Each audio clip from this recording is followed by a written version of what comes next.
안녕하세요. 도울세 뉴스 시작합니다. 어제 니칸 겐다이 디지털 인터뷰 기사인데요. 제목은 프랑스 리베라 시용 기자 혹평, 스가 총리 진짜 기자회견 안 해 아베보다 더하다 입니다.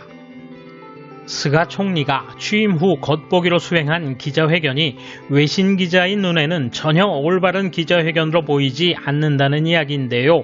일본 누리꾼들이 부끄러워하는 반응입니다. 어떤 내용인지 살펴보겠습니다.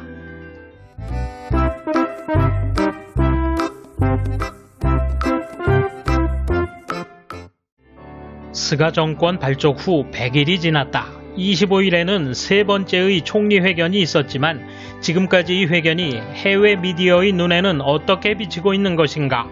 일본 주재 23년 프랑스 리베라 시용지의 카린 기자가 답했다. 8년 가까운 관방장관 시절 그는 문서를 읽었고 즉답할 수 없는 질문에는 관료들이 메모를 건넸다. 총리가 되어도 마찬가지다. 진짜 기자회견을 한 적이 없구나 라는 생각이 든다. 자신의 의견을 말하지 않았다. 기자가 미리 질문을 전달하고 관료들이 만든 답변서를 읽는 것뿐이다.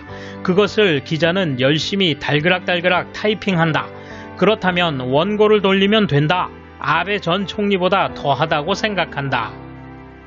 프랑스 대통령은 자주 회견을 하지는 않는다. 일방적으로 이야기를 하는 경우도 가끔 있다. 그러나 대통령의 회견에는 많게는 200명이 넘는 기자가 참석해도 사전 질문 통고는 없고 메모를 읽지도 않는다. 거소하는 모든 기자의 질문이 끝날 때까지 자신의 의견으로 대답한다. 그것은 정치인이 해야 하는 일의 일부다. 일본 총리 회견에서는 미흡한 답변에 대한 재질문을 할 수 없다. 25일의 회견에서도 기자의 재질문을 사회자가 막았다. 정말 좋지 않다. 정면으로 대답하지 않는 측의 이득을 허락하는 것이다. 기자의 알 권리를 막는 것으로 재질문 금지는 보도의 자유를 침해하고 있는 것이다. 다만 기자 쪽도 문제가 있다. 총리의 답변이 미흡할 경우 다음 기자가 파고들면 된다. 제대로 대답할 때까지 거듭 물으면 도망가지 못한다. 기자도 준비된 질문만 할 뿐 애드리브가 없다. 총리도 기자도 대본대로라는 인상이다. 보도 방식에도 문제가 있다. 가장 기억에 남는 것은 내가 별실에서 음성만으로 방청한 두 번째 그룹 인터뷰였다.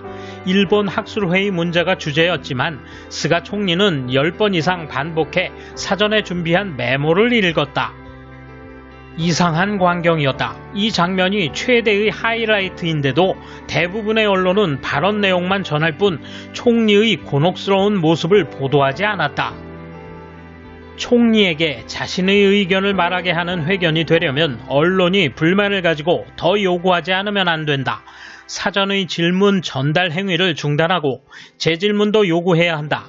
미디어에 따라 원고 없는 회견을 일본에서도 해야 한다. 이에 대한 일본 네티즌 반응 보실까요?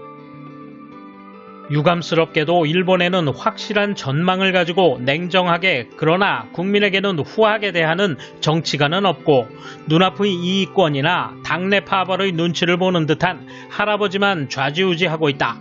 그래서 결국 그런 정치를 하게 된 이유가 국민에게 있다는 것으로 이야기가 끝난다. 해외를 경험해보면 지금 일본 정치는 매우 유치하고 위태롭게 느껴진다. 국민을 위해 정치를 했다면 질문에 자신의 의견으로 답하지 못할 리 없다. 옛날에는 아주 조금만 잘못되면 정치 생명이 끝났었다. 지금은 분명히 사욕을 위해 일하는 사람들이 거짓 답변을 거듭하며 일자리에 매달리고 있다. 이대로라면 코로나 대응도 비참하게 될 것 같아 장래가 걱정된다. 정당한 보도를 위해서는 기자클럽을 없애야 한다. 그게 제일 빠른 길. 단 그것이 제일 어려운 문제. 메이저 신문사를 망칠 수밖에 없는지도. 기자회견에 즈음해 사전에 질문을 제출하게 하는 일본의 독특한 자민당의 독특한 시스템 그 자체가 이상하다. 질문에 제대로 답변도 못하는 인물이 총리가 돼 있음을 증명한다. 개선해주기 바란다. 우선 사전 질문 제출을 그만두어. 취임 때 70% 이상이라는 지지율에 놀라서 도대체 뭘 기대할 수 있는 거야. 이 사람은 무리잖아. 일단 얼굴에 생기가 없고 눈도 죽었어. 전형적인 피곤한 할아버지거든. 이런 사람이 일본 총리라니 꿈도 희망도 가질 수 없겠지. 도쿄대학 출신의 관료가 쓴 원고를 관방장관으로서 매우 오랫동안 계속 읽어왔다. 자신의 의견으로 회견하지 않는 것이 아니라 할 수 없는 것이다. 수장이 자기 의견으로 말하지 않는 조직, 초등학교 반장도 아니다. 세습 의원이나 능력 부족 의원이 다수를 차지하고 있는 상황이다. 이를 용서하고 있는 일본 국민에게도 책임이 있다. 해외 신문 기자의 눈은 일본 정치인의 특징을 잘 비추는 거울이네요. 스가 총리의 잘못이 두드러집니다. 특히 학술회의 문제에 대한 국회 답변은 국민의 빈축 실망을 샀습니다. 그룹 기자회견에선 그 이상의 추태가 있었군요. 상상하고도 남습니다. 해외에서는 통하지 않는 자신의 의견이 없는 인물이죠. 정상 외교에서는 무시당하는 일뿐이겠죠. 2월에 바이든과의 정상회담이 있을 것입니다만 그 이전에 그만두었으면 하는 바람입니다. 스가의 완고함이 행여 국민을 위해 사용되지 않을까 기대했지만 틀렸다. 이 사람의 한계는 정치인으로서의 이상과 긍지를 갖지 못한다는 것이라고 생각한다. 구체적 정책 없이 국민을 위한다며 사소한 일에 얽매여 고집을 부린다. 일본은 관료들이 쓴 글을 읽는 것이 통례입니다. 그러니까 답변의 대부분은 의원이 아니라 관료들이 하게 되는 겁니다.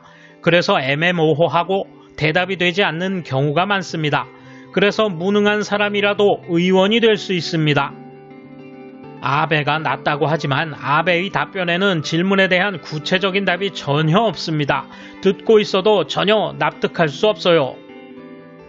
스가 씨에게는 놀랄 뿐입니다. 제 머리로는 국가, 국민의 안심, 안전을 생각하는 기색이 전혀 느껴지지 않습니다. 왜냐하면 이 사람이 스스로 생각하고 자기 의견을 피력하는 모습을 본 적이 없기 때문입니다. 규칙 위반적인 강권에 의한 휴대전화 요금 인하 정책에 대해서는 인기를 얻기 위해 최선을 다하고 있습니다. 한시라도 빨리 그만두길 바랄 뿐입니다. 자신의 권세를 위해서 스가 씨를 밀어올린 니카이 씨도 마찬가지입니다.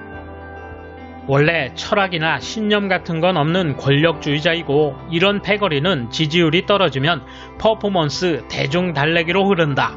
거기에는 일관성이라고는 없고 자기 지위 보전만이 목적이 된다. 그리고 국가, 국민에게 큰 피해를 초래한다.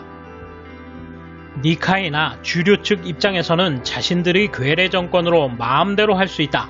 따라서 이 인물을 총리로 추켜세웠을 것이니 안성맞춤일지 모르지만 한 가지 오산이 있었다면 너무나도 빨리 실체가 드러났다는 것이다. 돌쇠 한마디. 아베 시절에도 달라 보이진 않았습니다만 일본 정치의 전통인 것 같은데 깨면 안 되겠죠?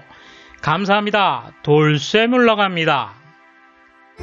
이번 소식은 여기까지입니다. 시청해주셔서 감사합니다. 돌쇠처럼 우직하게, 마님처럼 화끈하게